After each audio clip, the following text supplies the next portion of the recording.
Hello વિદ્યાર્થી મિત્રો, આજે આપણે જોવાનું છે ધોરણ 10નું ચેપ્ટર 6 સ્વાધ્યાય 6.2 નો 10મો દાખલો. બરાબર. હવે તમારે 10મા દાખલામાં શું કહીશ કે ચતુષ્કોણ એબીસીડીના વિકર્ણો એકબીજાને ઓ બિંદુમાં છેદે છે, તેથી એઓ પણ બીઓ અને સીઓ પણ ડીઓ થાય એવું આપણે આની પહેલા દાખલા 9માં સાબિત કરી દીધેલ છે. બરાબર. તો સાબિત કરવાનું છે ચતુષ્કોણ કયો છે, એબીસીડી એ સમલંબ ચતુષ્કોણ છે એવું સાબિત કરવાનું છે. તો આપણે આની પહેલા જે 9મો દાખલો જે સોલ્વ કર્યો ને, બરાબર, એનાથી ઉલટું કરવાનું છે થોડું, બાકી આમાં કંઈ નથી. બરાબર. તો કેવી રીતના કરવાનું, પહેલાં તમને શું આપ્યું, ચતુષ્કોણ આપ્યો છે ને, આપણે ચતુષ્કોણ બનાવીએ, આપણે સમલંબ સાબિત કરવાનું છે તેવી રીતના જ બનાવીએ.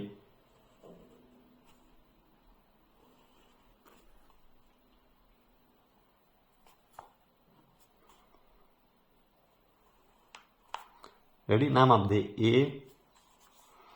બી, સી અને ડી. એના વિકર્ણો ઓ બિંદુમાં છેદે, આપણે એ બનાવી નાખીએ. આ ઓ બિંદુમાં છેદે છે. બરાબર.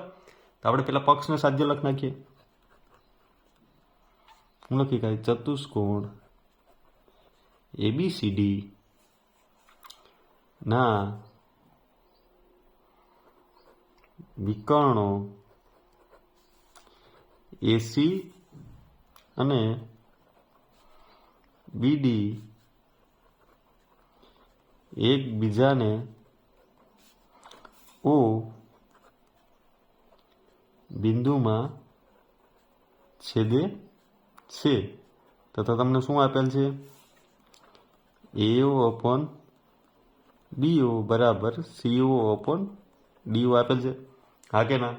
હવે સાધ્ય લખીએ. સાધ્યમાં શું લખવાનું છે કે ચતુષ્કોણ એબીસીડી સમલંબ ચતુષ્કોણ છે. રેડી. હવે આપણે આની પહેલામાં જે રચ્યો હતો ને, હા, ત્રિકોણ બનાવવા માટે પી આપણે રેશું કોને સમાંતર હોય, એ બી ને રચી દીધો. હવે આપણે લખવાનું સાબિતીમાં,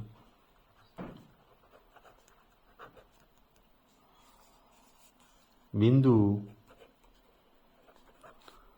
ઓ માંથી એબીને સમાંતર પીઓ રચી દીધો આપણે.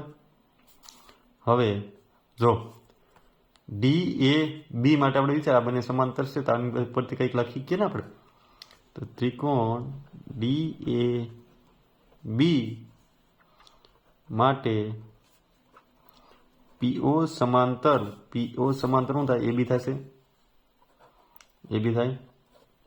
તેથી આપણે લખવું હોય તો હું લખી શકીએ પ્રમેય 6.1 મુજબ કે એપી અપોન પીડી અને બીઓ અપોન ઓડી લખી કાંઈ. હા કે ના? તેથી એપી અપોન હું લખી કાંઈ પીડી બરાબર હું લખી કાંઈ બીઓ અપોન ડીઓ. અને સમીકરણ 1 આપી દે. ક્યાંથી આવ્યું ભાઈ? પ્રમેય 6.1 પરથી આવ્યું. હા કે ના? પરંતુ પક્ષમાં જો તમને આવું આપેલ છે ને, લખીએ અહીં એઓ અપોન બીઓ બરાબર સીઓ અપોન ડીઓ આવું આપેલ છે. ક્યાં છે? પક્ષમાં. આનું ચેન્જીસ કરવા, આ સીઓ નાઈ લે લો, બીઓ નાઈ લે, આમાં કોમન થશે ને કાંઈ, તો શું મળશે? એઓ અપોન સીઓ બરાબર બીઓ અપોન ડીઓ મેળવું. અને સમીકરણ 2 કહી દો. હવે સમીકરણ 1 અને 2માં જો બીઓ અપોન ડીઓ સરખા છે, તો આ બંને સરખાવી કે ને આપણે. તેથી સમી 1 અને 2 પરથી શું લખી શકાય? 1 અને 2 પરથી એપી અપોન શું છે, પીડી બરાબર શું થાય, એઓ અપોન સીઓ થાય. હા કે ના? આને સમીકરણ 3 આપી દઈએ. હવે આકૃતિમાં જો એપી અપોન પીડી ને એઓ અપોન ઓ સી મતલબ આ બી સમાંતર થશે ને, તો જ આવું સમીકરણ મળી શકે ને, હા કે ને?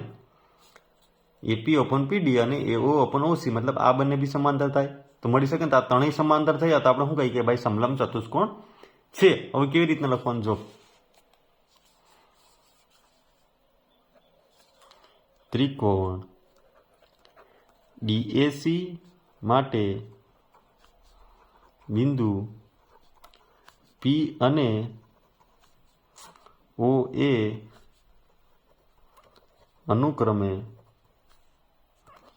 એડી અને એસી બાજુ પર આવેલા બિંદુઓ છે તથા તમને આ મળ્યું ને, એ પી અપોન પીડી બરાબર એઓ અપોન સીઓ માટે આપણે શું કહીએ કે આગળ મેં તમને કીધું એ માટે પીઓ સમાંતર કેને હોય, સીડી થશે, હા કે ને? તો ત્રણેય સમાંતર મળ્યા ને આપણે, તો ત્યાં આપણે લખવાનું કે અહીં પીઓ સમાંતર એ બી રચના મુજબ હતું ને, તેથી આ બંને સરખાવો તો શું થાય, એ બી સમાંતર સીડી થાય, હા કે ના? એ બી સમાંતર સીડી હોય તેથી આપણે શું કહીએ કે અહીં ચતુષ્કોણ એબીસીડી ની સામેની બાજુની એક જોડ એ બી અને સીડી સમાંતર છે. રેડી? તેથી આપણે શું કહીએ કે ભાઈ ચતુષ્કોણ એબીસીડી સમલંબ ચતુષ્કોણ છે. ઇઝી, ખાલી થોડું લખવાનું હતું, લેન્ધી હતું, બરાબર? જો વિડીયો પસંદ આવ્યો હોય તો લાઈક એન્ડ સબસ્ક્રાઈબ કરતા ભૂલતા નહીં. Thank you.